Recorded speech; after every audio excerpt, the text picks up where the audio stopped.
Bom dia, quinto ano. Tudo bem? Olha, nós vamos começar nossa aulinha de hoje com história. Sim, correçãozinha de história, lá na página 50 e 51, falando aí dos governos gerais. Número 1.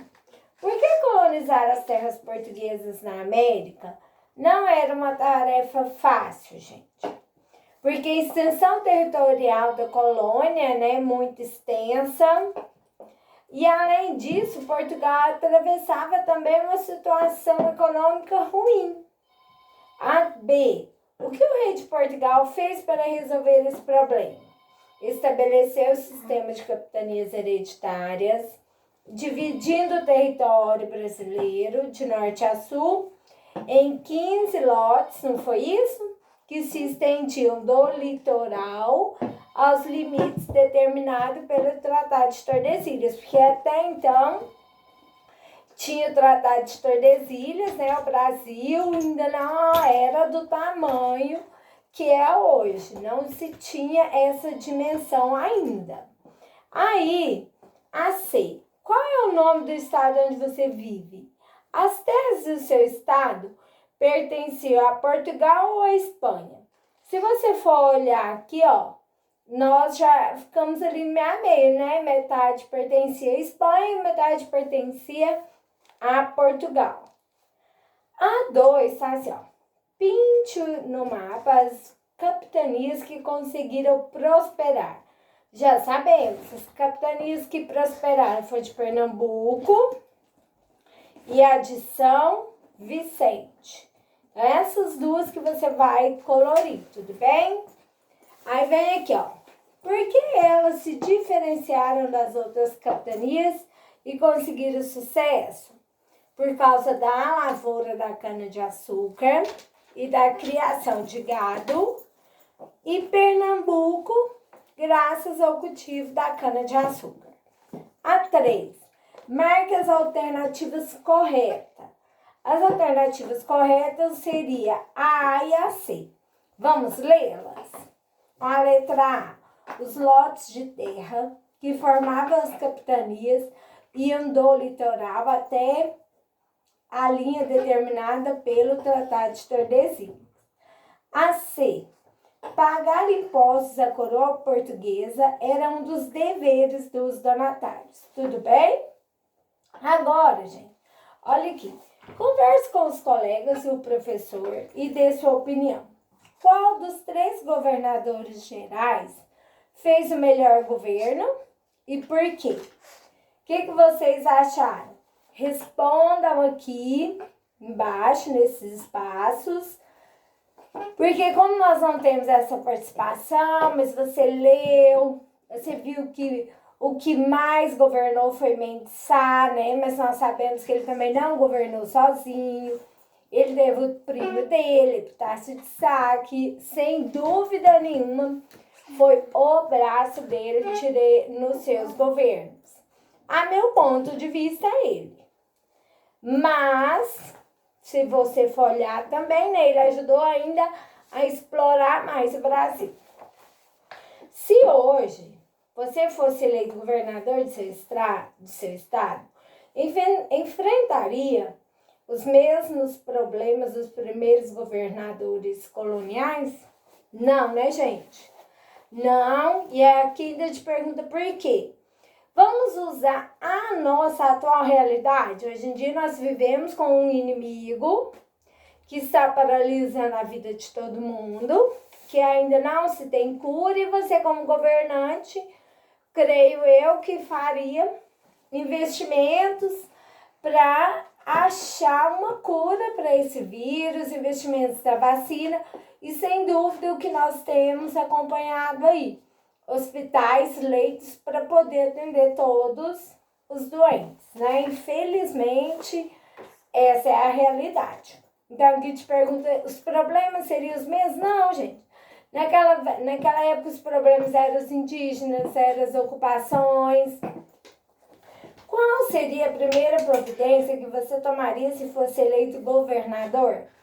Por quê? Então, essa eu vou deixar para você, hein? 5 vai ficar assim, ó. Duarte da Costa foi o segundo governador-geral e seu governo foi muito agitado.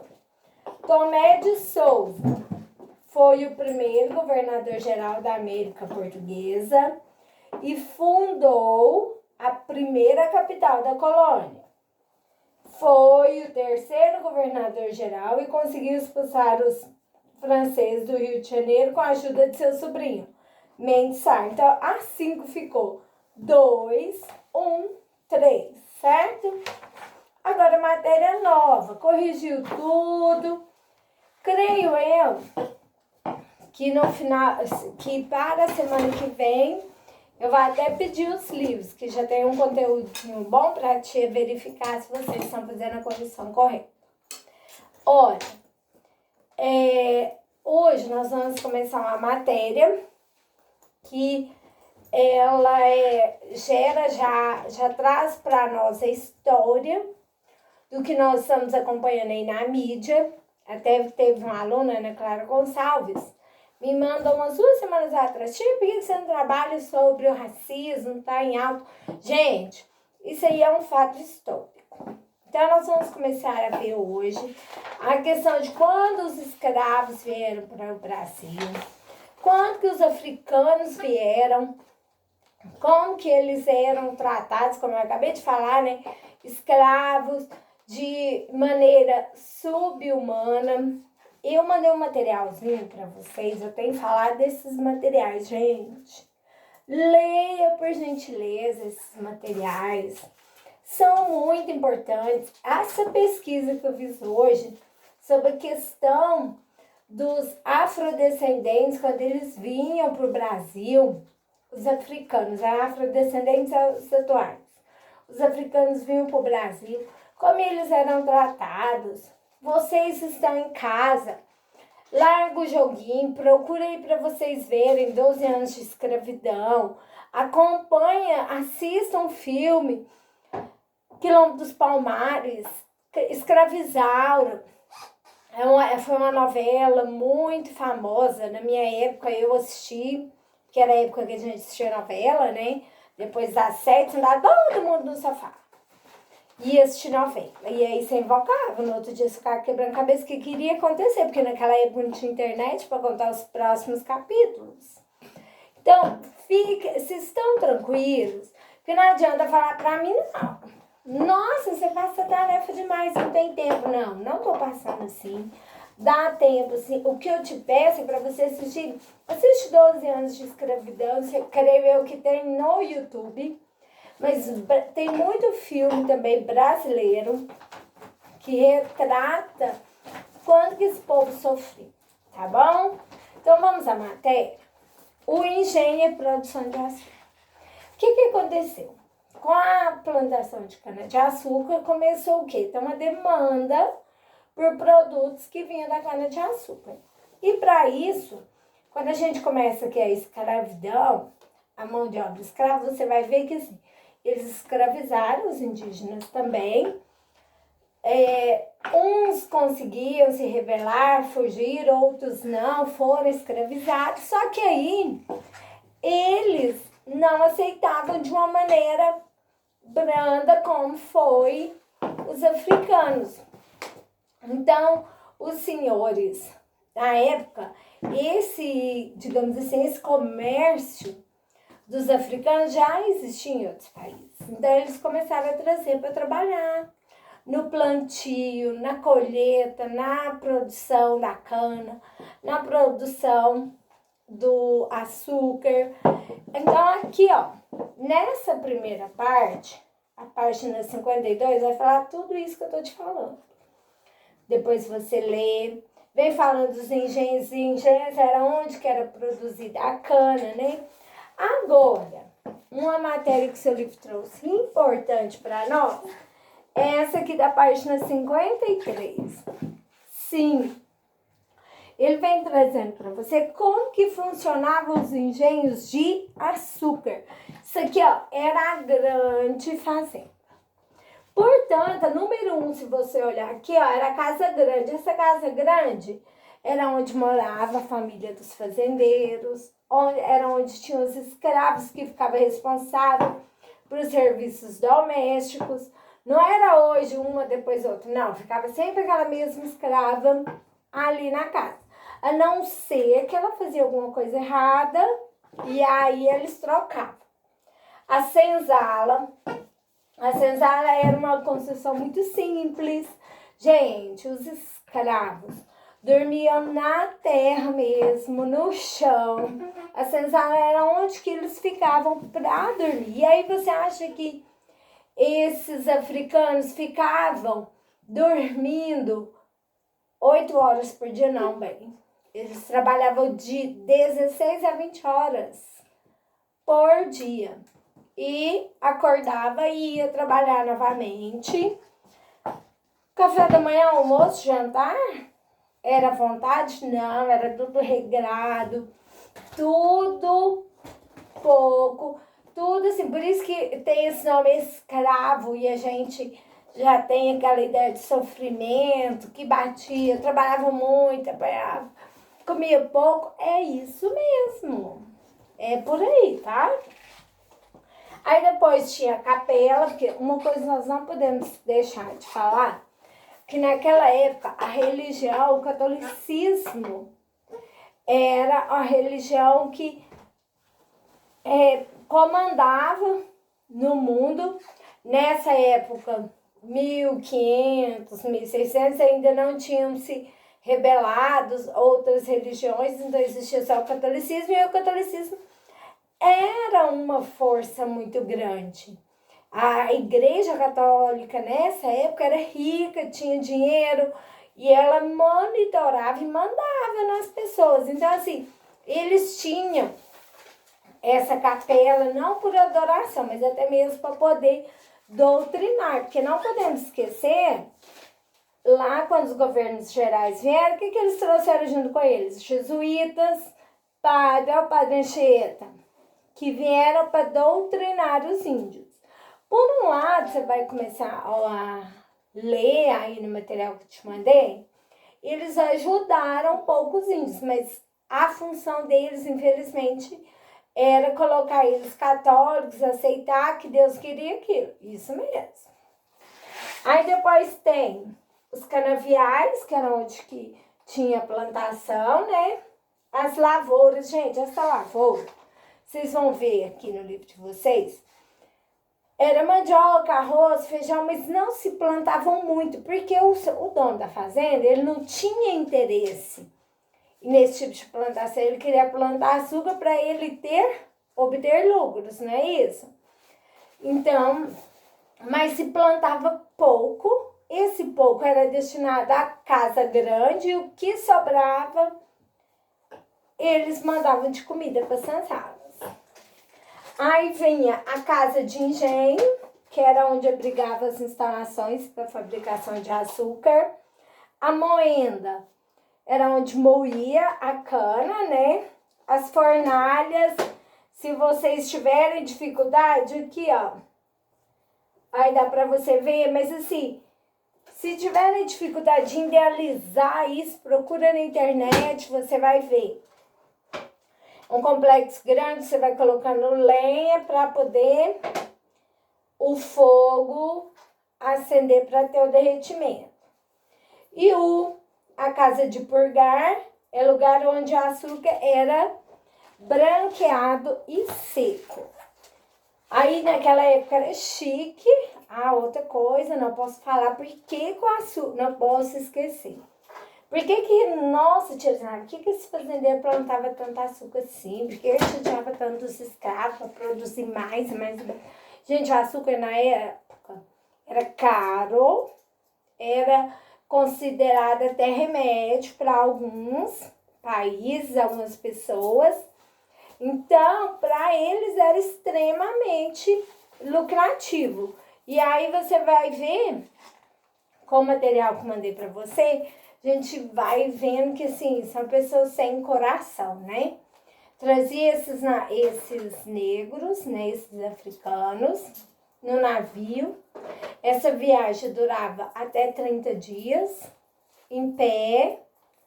um encostando no outro. Quando tinha filhos, separava os filhos das mães. O material que eu mandei para você vem falando tudo isso. É triste. Então, assim, aí é um fato que eu falo que é histórico. Por quê? Devido, eu acho que hoje nós não deveríamos ter mais isso. Depois nós vamos trabalhar mais a fundo esse material. Essa questão do racismo. Então, por que que o mundo tá chocado? Por que que o mundo apoiou a questão do racismo, do preconceito? Gente, é porque nós estamos em pleno século XXI. Ver o que está acontecendo atualmente é como se nós voltássemos lá em 1500, concordam comigo? Cadê o amor ao próximo? Sabemos que, independente da cor, gente, nós somos todos irmãos e temos todos os mesmos direitos, não é isso?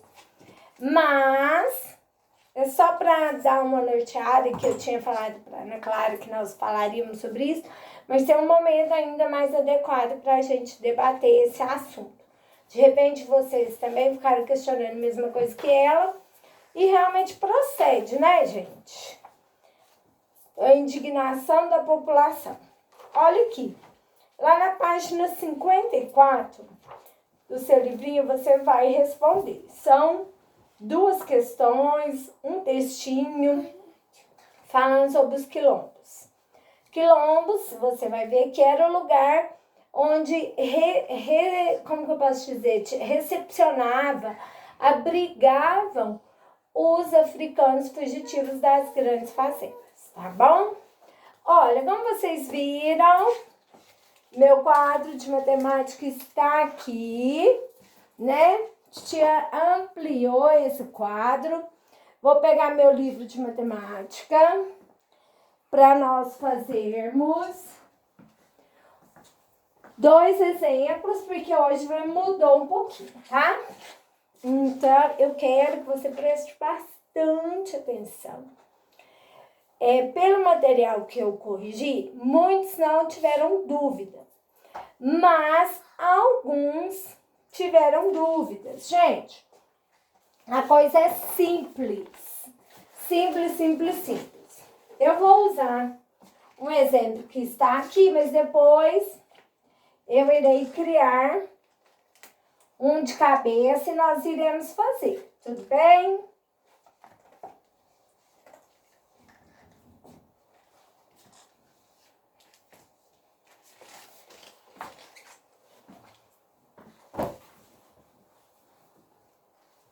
Olha aqui, nós já fizemos em um outro momento que quando nós temos multiplicação e divisão, você vai resolver primeiro, na ordem que aparece, não é isso? Eu expliquei para você na última aula, última aula de expressão numérica. Primeiro eu vou resolver o quê? Os parênteses. Segundo, eu vou resolver os colchetes. E em terceiro lugar, eu vou resolver as chaves, não é isso? Então não tenham dúvidas. Aí você fala assim, ai, tia Janete, mas então agora, a partir de hoje, mas eu já tinha mandado na folhinha separada, nossas expressões numéricas terão a multiplicação. Ó, nessa matéria que nós vamos findar da multiplicação, que amanhã ou sexta eu vou passar os múltiplos, você não vai ter a continha de divisão. Aí a próxima matéria é de divisão. Então, olha, o número que eu não resolvo, eu vou fazer o quê? Eu vou copiar ele novamente, não vou? Eu não tenho que resolver primeiro parênteses? Sim! Então, 3 vezes 9 é igual a 27. Olha o 8. Eu fiz o 8? Não, então eu vou descê-lo, eu vou copiá-lo novamente. Continuando, ó. 6 mais. Agora eu vou resolver o colchetes. 27 menos 8 vai dar, então, 19, não é isso? O pincel tá facilitando a minha vida, não. E quanto vai dar 19 mais 6? É igual a 25. Essa prática fácil, não é isso mesmo? Então, vamos lá. A tia Elizabeth adora criar umas continhas. Nós vamos ver se minha continha vai dar certo. E se não der? Se a expressão numérica não der, vai o vídeo, porque eu já gravei muito tempo, não é? Então vamos. A tia vai criar. Olha, chaves. Aí vamos. 5 mais. Abre colchete para prevenir, vou colocar só mais, tá? Abre o colchete 10 vezes. Parênteses. 2 vezes 9. Fecha o parêntese, mais. Vamos colocar mais 8. Não, mais 18, né, galerinha? Vamos fechar o colchete? Fechei o colchete. E agora sim, mais 2, fecha a chaves. Vamos, então? Ó. Chaves, 5 mais. Vou resolver já o colchete? Não, então eu vou ter que repeti-lo, certo? 2 vezes 9 é igual a 18. Mais 18, fecha o colchete, mais 2, fecha a chave. Olha aqui, tia Elizabeth. Então, eu resolvi, eliminei, agora vou eliminar o colchete. Amorzinhos, quando eu tiver multiplicação, eu vou resolver primeiro a multiplicação para depois a adição. Então, 10 vezes 18, 180. Mais 18, fecha o colchetes, mais 2, fecha chaves. Se o pincel ajudar, a gente termina a aula, né? Porque aqui em casa o pincel ele tem 1001 utilidades. Aí quando eu vou mexer com ele, 5 mais. Vamos fechar, ó. 180 mais 18, então nem preciso colocar, né, galera? 180 mais 18, 198 mais 2. E agora, nesse caso, eu vou resolver na ordem que aparece. Olha, 5 mais 198, 203. Mais 2, tem que fechar as chaves, não tem? Ainda não eliminei. Vou colocar na frente, tá? Então, qual que foi o resultado da nossa expressão? 205. Amores, 2 exemplos. Seu livro tem. Mudou alguma coisa das últimas expressões que a tia passou para vocês? Não mudou nada. Vamos aí. Anotem aí no seu caderninho. Primeiro, resolvo os parênteses. Depois eu resolvo as colchetes, não só as chaves. Eu falei só para você estar prestando atenção. Os colchetes. E por último, as chaves. E só lembrando, apareceu multiplicação e divisão, são que você vai resolver primeiro, igual apareceu aqui, tá bom? Então, o que vai de atividade para você hoje de matemática? Você vai fazer as atividades da página 77. O espaço aqui, para conforme a letrinha do aluno, dá. Para conforme a letrinha do aluno, não vai dar. Vai ficar apertado, vai ficar complicado de você depois entender e eu também na hora de corrigir. Então, copiem no caderno, se você vê que a sua letrinha não vai caber, não vai ficar legal. E responda. Além disso aqui, eu vou mandar uma atividadezinha anexada. Coisa pouca também. Então, hoje nós teremos História e Matemática. Qualquer dúvida, manda aí pra tia. Super beijos, fiquem com Deus.